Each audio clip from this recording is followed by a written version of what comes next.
In this video, I'm going to go through the process that I go through every time I try to buy a new project guitar. Like, when I pick a guitar, I first think, what do I have?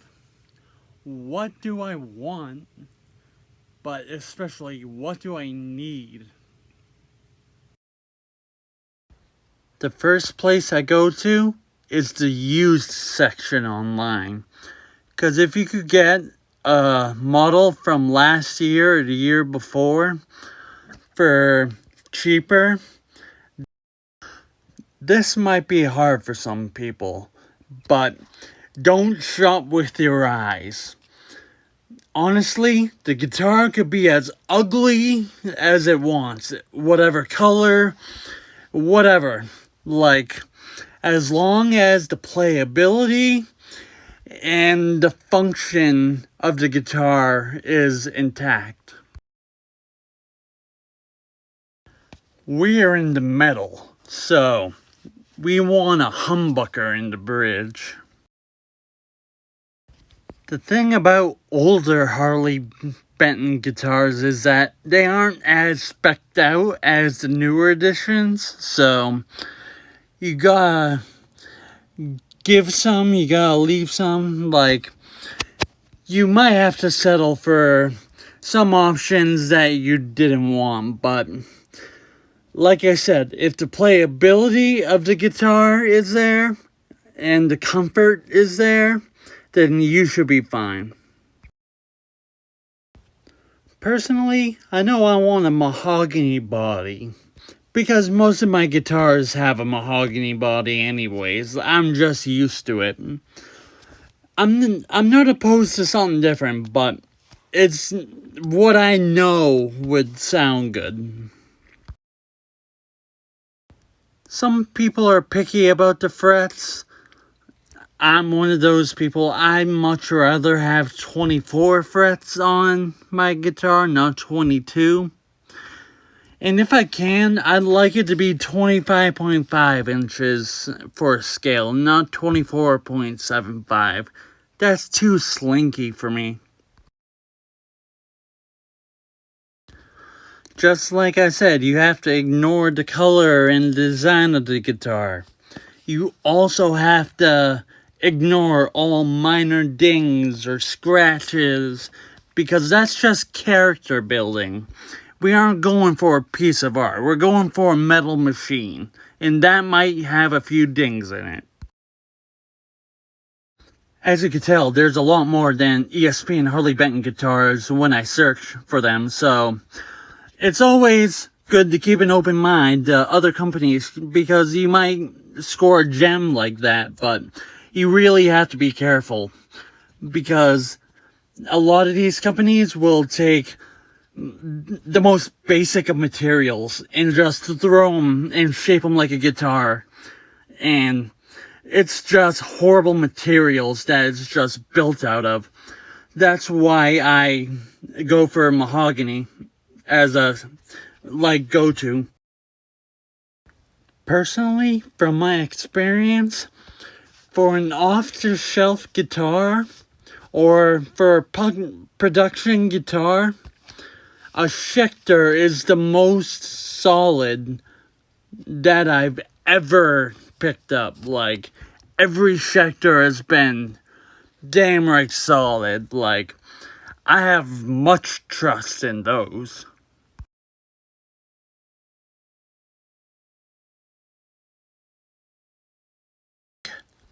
$450 to $550 is a comfortable spot to be searching, because you're spending the money to get good craftsmanship, like a good solid piece of wood.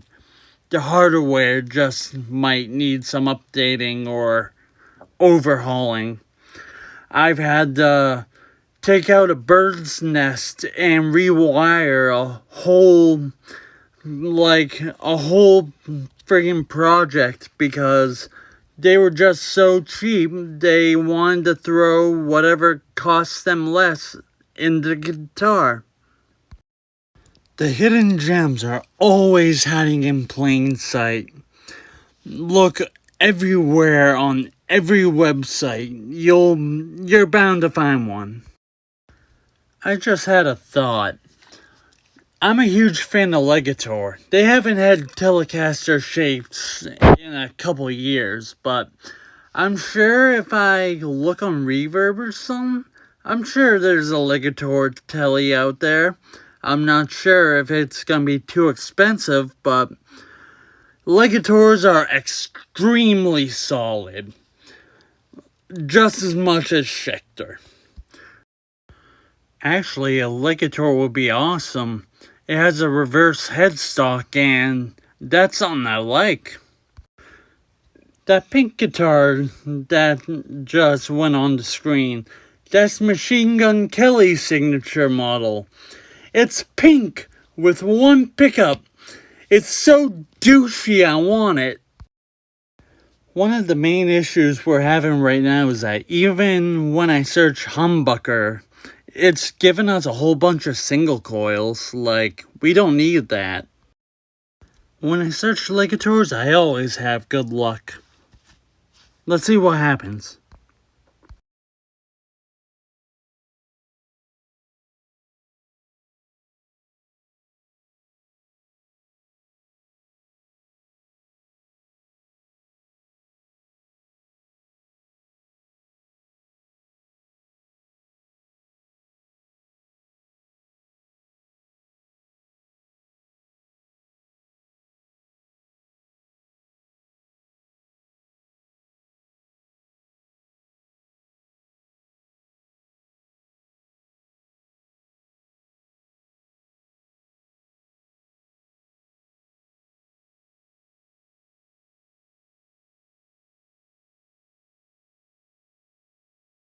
So I put an offer in. I'm not trying to cheap him, but I'm trying to save a couple bucks at the same time. I told him that if it doesn't appeal to him, it doesn't matter.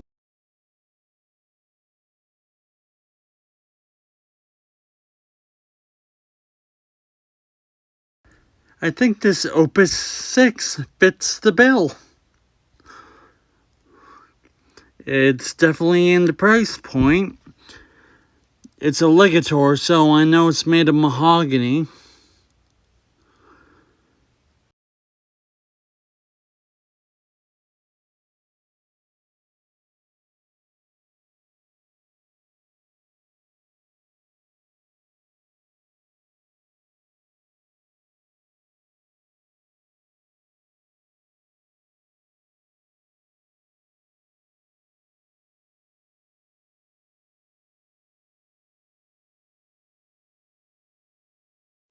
I can already tell I'll want to throw a set of Seymour Duncans in.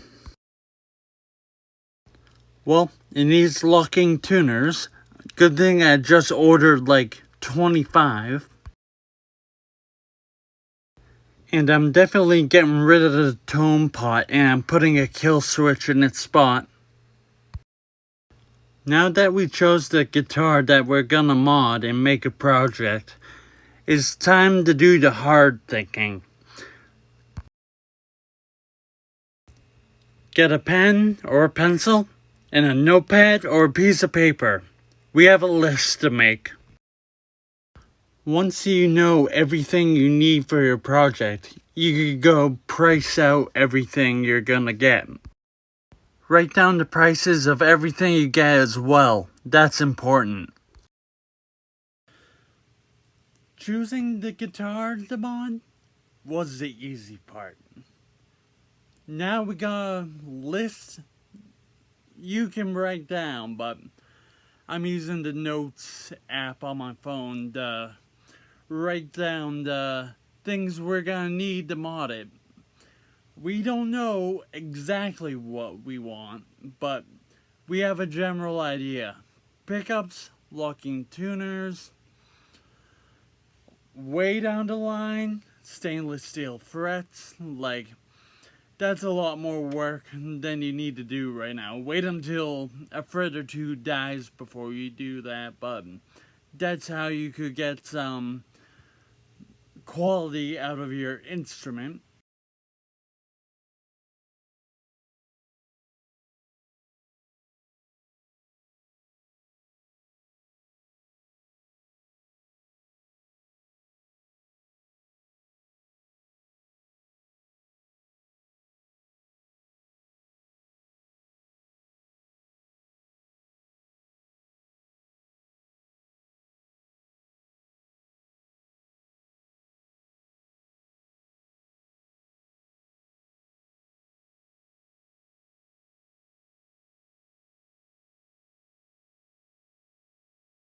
To make things go by faster, I already priced out the things that I was gonna get.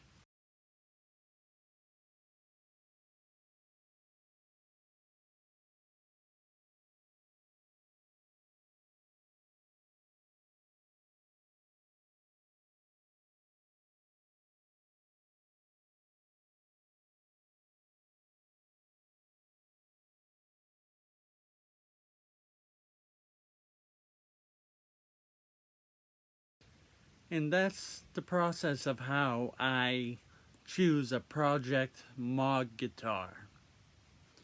It's only phase 2, writing down everything. Once you actually have the guitar, the process truly begins. It's basically just planning out what the long-term project is supposed to be. Consider this part 1 of I don't know how many parts of buying a project or Moog guitar. Well, I'm gonna end this video right here. Everyone, stay happy, stay healthy, and make some fucking metal, motherfuckers. If you like this video, please leave a like underneath. If you like this content, then please subscribe. It would really help me out. I'm a new YouTuber and I'm really trying to gain some traction because I feel like my videos will help a lot of people out, especially when I get the right videos out. See ya!